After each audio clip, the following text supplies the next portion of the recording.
lorsque, comme exécutif, nous nous sommes réunis en décembre 2009 à Bloemfontein, Afrique du Sud, pour préparer cette réunion de la conférence régionale, il nous est clairement apparu qu'il fallait consacrer celle-ci à la préparation immédiate du chapitre général.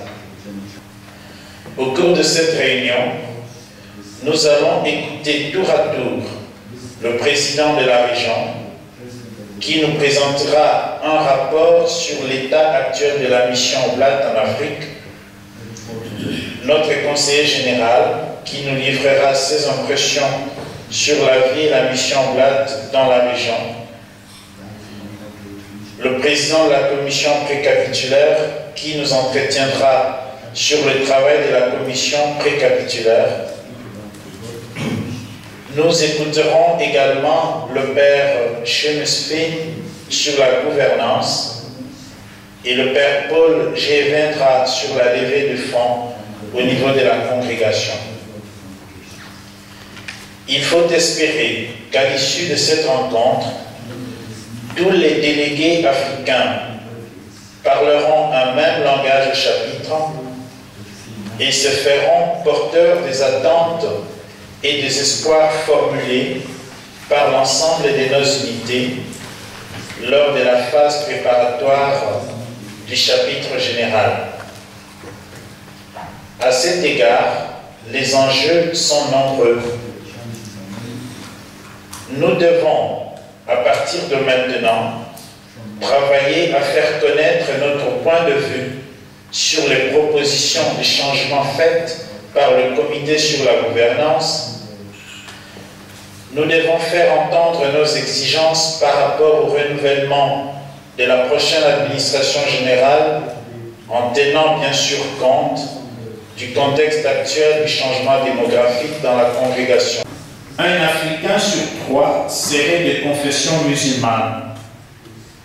Le dialogue interreligieux apparaît donc comme l'un des chantiers majeurs de l'Église catholique qui doit aussi faire face aux immenses problèmes sociaux, économiques et politiques du continent.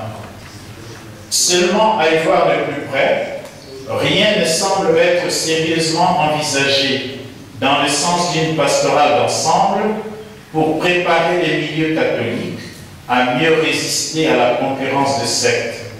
Pour reconnaître Dieu présent dans le pauvre et témoigner de l'Évangile, comment passer d'une spiritualité détachée de notre réalité missionnaire à une spiritualité qui inspire la vie, la joie, l'audace et l'espérance? Deuxième question.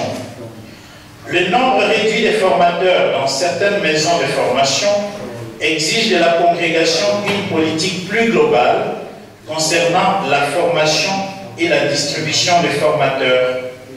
À cet égard, il serait souhaitable que l'expérience de maisons consolidées se poursuive en dépit des difficultés observées ici et là. Troisième question. Sur le plan financier, certaines de nos unités sont encore dépendantes des revenus étrangers. En ce sens, elles ont besoin d'encouragement et de soutien du gouvernement central dans leurs efforts en vue d'augmenter les revenus générés localement. Peut-on mener une réflexion visant à trouver, en plus de ce qui existe déjà, des formes nouvelles et efficaces de solidarité au sein de la congrégation? Quatrième question, la dernière. Le problème de l'inconduite ministérielle comportant abus sexuels est un des signes de la crise qui risque d'entamer et de ternir profondément l'image de la congrégation. Comment affronter et prévenir l'inconduite sexuelle dans les unités? Quelle attitude adopter vis-à-vis des oblats auteurs ou accusés d'abus sexuels et ou de pédophilie? N'est-il pas urgent de déterminer une politique et des normes claires quant à la responsabilité des individus incriminés et de la congrégation? Ô qu'ils annoncent le mystère de notre notre gloire. Cette célébration eucharistique nous aide à continuer la réflexion que nous avons commencée ce matin. Nous nous réunissons comme conférence régionale parce que nous trouvons qu'il est important de réfléchir sur notre vie et notre mission d'Oblat en terre africaine, et qu'en nous retrouvant comme région ici, nous essayons de partager nos expériences et nous essayons surtout de travailler pour que nous formulions une réponse, une question à apporter au chapitre général. Je crois que nous devons nous abandonner à l'Esprit pour qu'il nous conduise. Et si nous sommes vraiment attentifs, si nous sommes à l'écoute de cet Esprit, je crois que nous aurons l'enthousiasme fougueux des premiers disciples pour qu'à notre tour, nous puissions nous engager avec audace dans l'annonce de l'Évangile.